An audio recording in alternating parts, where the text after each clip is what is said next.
Okay, section 3, we're going to talk about viral diseases, right? So, as always, you have to know the vocab for the section. You have to know how we defend against viruses. When I say we, I mean organisms that the viruses are attacking. I need you to know some of the common viruses that are around. So, be able to name them, describe kind of what they do. The difference between a retrovirus and a regular virus is another thing I need you to know. And lastly, the importance of vaccines. What are they and why are they so important? What do they do? So, the first thing I want to talk about is that viruses do cause lots of infectious diseases. We are here now because of a infectious viral disease going around called COVID-19. And viruses can be pretty devastating. This is not the first time, and it won't be the last time, hopefully, that a virus hurts a lot of people. If it's the last time, that means the world is going to end, and I don't think that's going to happen. Anyway, we can stop them from entering in the body and doing any harm by just existing, right? The skin, right, all this right here, very hard for a virus to just get through, all right? That's why it's so important to keep your skin protected and why it hurts so bad when a little tiny cut on your skin is opened up. Well, that is a entrance for germs and viruses to come in and infect you. So you have to keep them clean and sanitized and covered because once they're in, they're kind of in. Your immune system is going to fight them, but it's already a fight that didn't necessarily need to happen because we have these big walls called our skin that prevents lots of things from happening before they even start. Now, examples of viral infections range from kind of mild to very severe. Mild ones would be like a cold. So the cold is caused by this virus called the rhinovirus. So rhino means like nose, so it's like a nose virus. It makes your nose all runny. A more serious one than that would be influenza, which comes around every year, kills a lot of people. It's different from year to year. That's why sometimes flu shots don't work. But in the grand scheme of things, it's not like a terrible, crazy pandemic. We're all going to die kind of moment.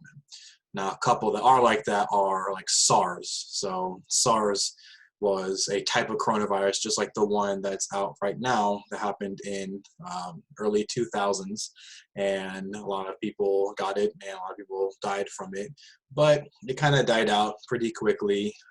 It's a respiratory syndrome, and it caused coughing and swelling and all that kind of thing.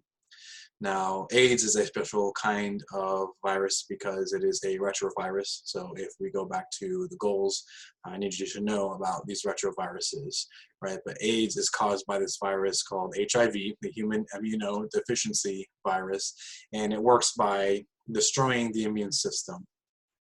Now, you might be thinking like, okay, well, do you die from your immune system not working? And no, you don't die just from your immune system not working, but most of us don't understand or really appreciate how much our immune system is working pretty much all the time.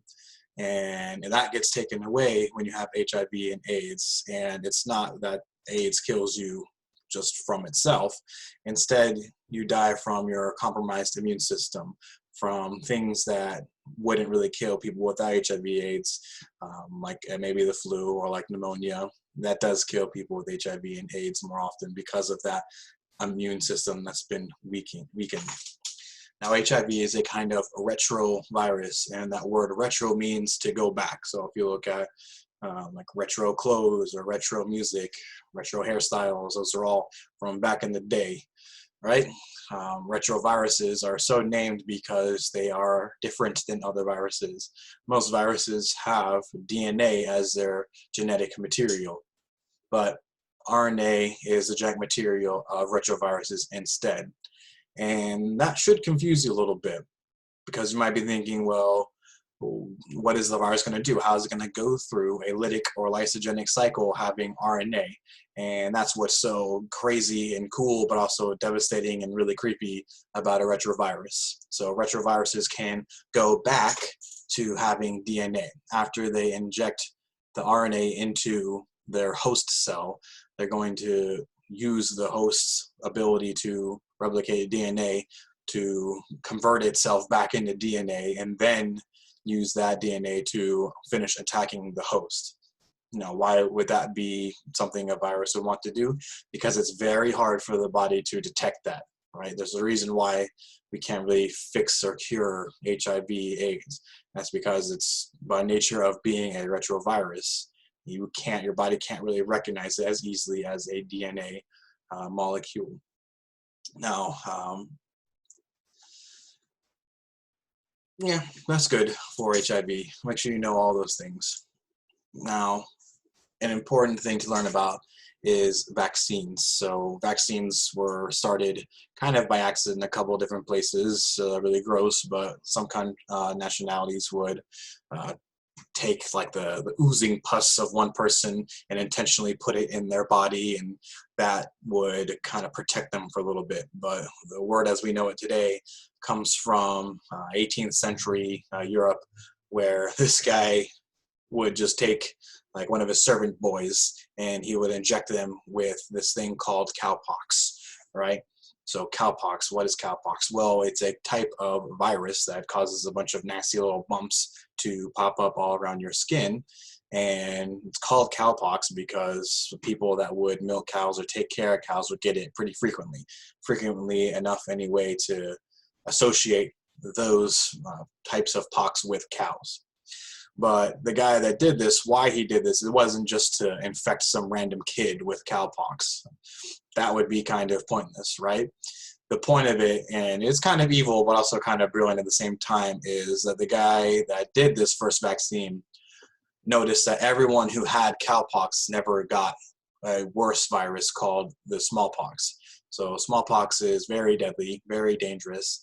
And he noticed that, hey, all those people out milking cows and feeding cows and all that, they don't get the smallpox.